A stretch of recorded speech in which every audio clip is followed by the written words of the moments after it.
And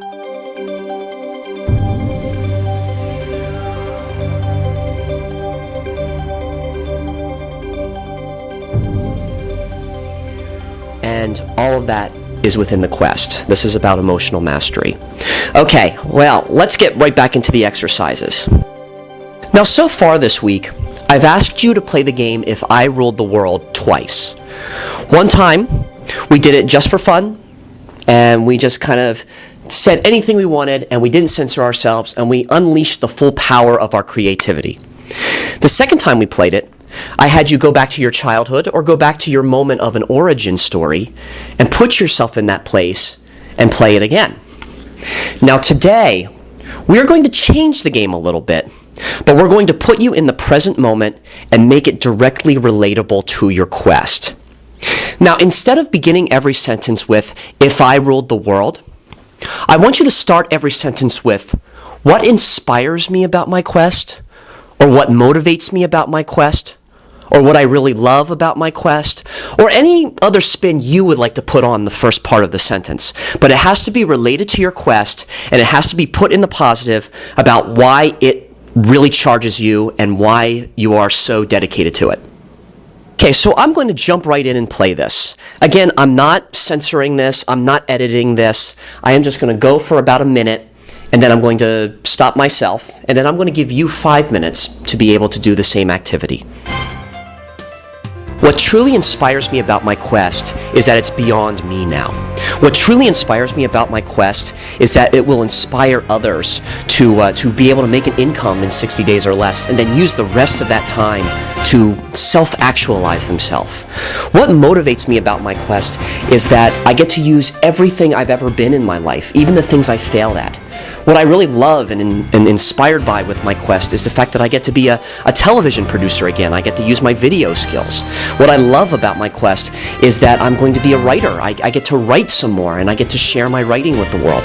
What I love about my quest is I get to use the exact same skills I used in my mental health workshops where I helped suicide survivors. What really turns me on about my quest is that I get to work face-to-face with people, and I get to see and experience these miracles in people's lives. And they're starting to become a day-to-day basis. It's happening all the time.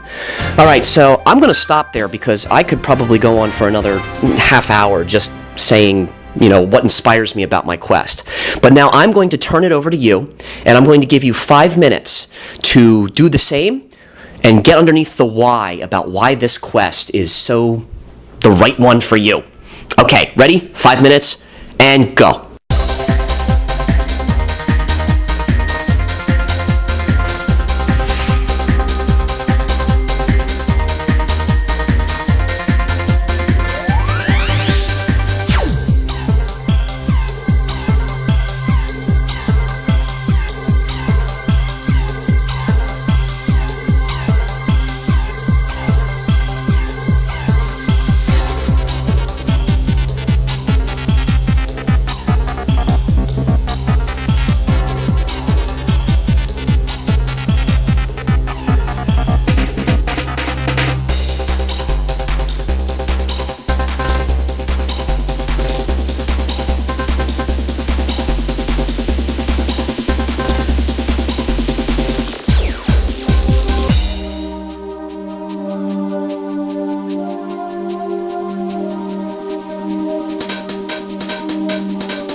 dun, dun, dun, dun, dun, dun, boom, boom. Okay, time's up.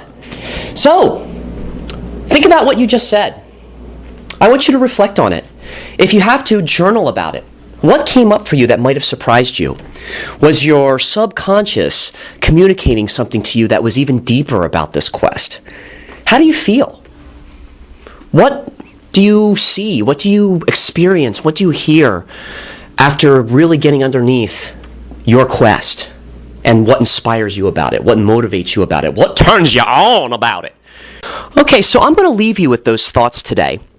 And I want you to go forward and continue taking action steps.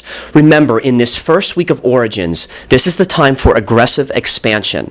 All right, I want you to run at a sprint this week, taking those action steps, doing them every day, keeping that journal. And next week when we go over the shadow, that's going to be a different story, but we will get to there when we get to there. I want to leave you with a few thoughts today. One of them is a personal belief of mine.